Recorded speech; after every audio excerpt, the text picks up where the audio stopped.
정영택 목사의 쉐마 바이블입니다. 우리는 지금 출애굽기의 말씀을 묵상하고 있습니다. 오늘은 출애굽기 28장 31절에서 39절 말씀입니다. 그리고 찬송은 259장 예수 십자가에 흘린 피로서 그대는 씻기어 있는가 하는 찬양이 되겠습니다. 지금 제사장에 대한 얘기를 하고 있습니다. 이제 이스라엘 백성들이 하나님의 임재 앞에 서야 되는데 그 임재를 받아들이고 임재를 공감할 수 있는 장소가 성막입니다. 그리고 이제 그 성막을 관리하고 이끌어가고 그 성막 안에서 제사를, 지금으로 우리가 얘기를 한다면 예배를 인도하는 제사장의 모습을 이야기하고 있습니다. 이 제사장이 어떤 옷을 입는가 하는 것을 말씀하고 있습니다. 하나님의 백성을 위한 제사장은 대제사장과 제사장으로 구분됩니다. 사실은 다 같은 제사장인데 그 중에서 대제사장은 제사장을 대표하는 것이죠. 그리고 그 대제사장은 1년에 한 번 속죄소에 들어가서 모든 백성들을 위해서 대신 하나님 앞에 속죄의 제사를 드리는 그런 역할을 하게 됩니다. 그리고 이 제사장의 옷과 제사장의 자녀들, 아론과 그의 자녀들의 옷이 그들의 직무를 나타내는 것으로서 성경은 이렇게 말씀하고 있습니다. 이들을 거룩하게 해라. 아름답게 하라. 아름답게 하고 거룩하게 하기 위해서 옷을 해 입히는 것입니다. 옷이 얼마나 귀하냐, 귀하지 않냐, 비싸냐, 싸냐 그런 의미는 아닙니다. 정리해서 말씀드린다면 이 제사장의 특별히 대제사장의 예복은 고이, 속옷이 있고 그 다음에 속옷 위에 입는 옷을 반포 속옷이라고도 말하는 것입니다. 그리고 그 다음에 에봇 받침이 가슴에 있게 됩니다. 여기는 에봇 받침 혹은 에봇 겉옷이라고도 말할 수 있습니다. 이 옷에는 한 석류 한 방울 이렇게 달아서 소리가 울리게 되는 그런 모습도 나타나게 됩니다. 이것을 에봇 겉옷이라고 말하고 그 위에 이제 정식으로 에봇을 입는데 그 에봇은 팔이나 이런 것은 없고 띠로 해서 몸에 두르게 되어 있습니다.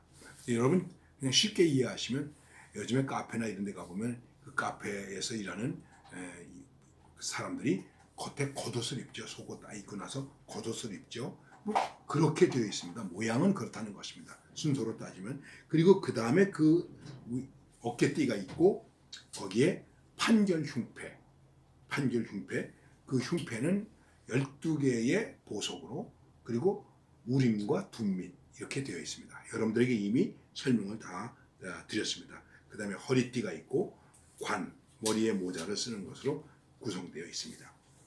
이것을 여러분들에게 제가 좀 그림으로 보여드려야 되는데 그렇게는 드리지 못하고 여러분들이 가지고 계신 참고 자료나 책이나 이런 것들을 통해서 한번 살펴보시기를 바랍니다. 특별히 아주 성결한 속옷 그리고 생명의 에봇, 판결 흉패 이렇게 얘기할 수 있습니다. 다음에 이 머리에 쓰는 모자 거기에는 여호와께 성결 이렇게 이제 새겨져 있습니다. 그러니까는 언제나 이것은 깨끗함, 성결, 거룩함 이것과 밀접한 관계가 있다고 하는 것을 우리는 생각해 볼 수 있는 것입니다. 그리고 이 제사장들의 옷은 화려한 옷이 아닙니다. 아주 검소한 옷입니다. 얼핏 보면은 굉장히 화려한 것 같지만 그렇지 않습니다. 근데 요즘에 이제 목회자들의 그 가운을 상당히 여러 가지 이제 모양으로 정말 거룩하게 보이고 아름답게 보이게 하기 위해서 만드는 것들을 보게 됩니다. 특별히 천주교 사제들의 그런 이제 옷이 예복이 굉장히 아주 우리가 볼 때 다양한 그런 모습을 보게 됩니다.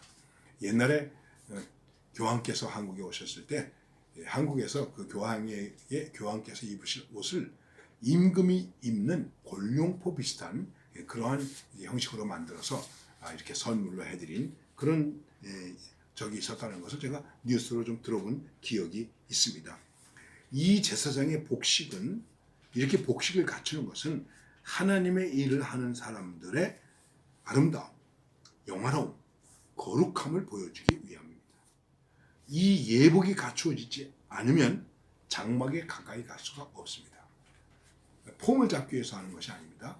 그래서 우리가 이 말씀 속에서 깊이 생각해야 될 것은 하나님 앞에 우리는 어떤 예복을 입고 서야 될 것인가. 예수님 말씀 가운데도 잔치에 청함을 받고 또 사람들 불러 모았을 때 예복을 입지 않은 사람을 밖으로 내쫓은, 어두운 곳으로 내쫓은 것, 이런 것을 우리가 예수님의 말씀 속에서 들은 것을 기억할 수 있습니다. 그러니까 하나님 앞에서 아름다운 모습으로 서게 하기 위해서 자기를 갖추는 것입니다. 자기를 다듬는 것입니다. 이것을 생각해야 됩니다. 우리가 하나님 앞에 서는 일이 예배하는 일 아닙니까? 그럼 예배할 때 어떤 옷을 입어야 될까요? 어떻게 내가 의복을 갖추어야 될까요? 눈에 보이는 입장에서 우리의 의복을 잘 갖추어야 할 것입니다. 그러나 옷을 잘 입기 위해서 갖추는 것이 아니라 하나님 앞에 성결함을 갖기 위하여, 준비된 모습으로 서기 위하여 옷을 갖추는 것입니다. 그리고 정말로 우리가 갖추어야 할 예복은 무엇일까요? 예수 그리스도의 피로 속죄함을 받은 의의 세마포를 입은 것입니다. 이 모습 이대로는 아니고 예수님의 보혈로 씻김을 받아서 용서함을 받아서 예수님 앞에 서는 의의 세마포, 의로움을 가지는 것이죠. 우리가 의로워서가 아닙니다. 바로 이것을 갖추지 않으면 우리는 하나님 앞에 설 수가 없는 것입니다. 중요한 것은 죄인은 하나님이 용서하시고 사랑하시고 영접해 주십니다. 그런데 그 죄인이 예수님의 의를 입어야 된다는 것입니다. 이거를 속죄라고 말하는 것이고 복음으로 말미암아 의로워진다, 이렇게 말할 수 있는 것입니다. 누구든지, 그가 누구든지 우리가 외모로 볼 때 어떻게 판단하기는 어렵지만은 예수 그리스도의 보혈로 속죄함을 입어서 예수님의 의가 나에게 입혀졌을 때 내가 의로운 자가 되는 것입니다. 그게 의의 세마포가 되는 것입니다. 이렇게 우리는 예복을 갖추고 복장을 갖추고 주님 앞에 서는 것입니다. 더군다나 하나님의 일을 하는 사람은 이 믿음이 분명해야 됩니다. 아무리 거룩한 옷을 입고 깨끗한 옷을 입었다고 할지라도 이것이 없다면, 속죄의 은총이 없다면, 속죄의 세마포를 입지 않았다면 그거는 다 헛것이 되는 것입니다. 가짜가 되는 것입니다.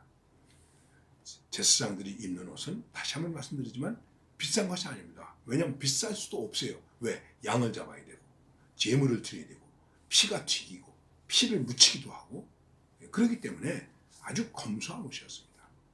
다시 한번 말씀드리지만은 하나님께 가까이 할수록, 기도할수록, 봉사할수록, 성전에 가까울수록 우리는 성결함으로 우리 자신을 가꾸어 나가야 한다는 것입니다.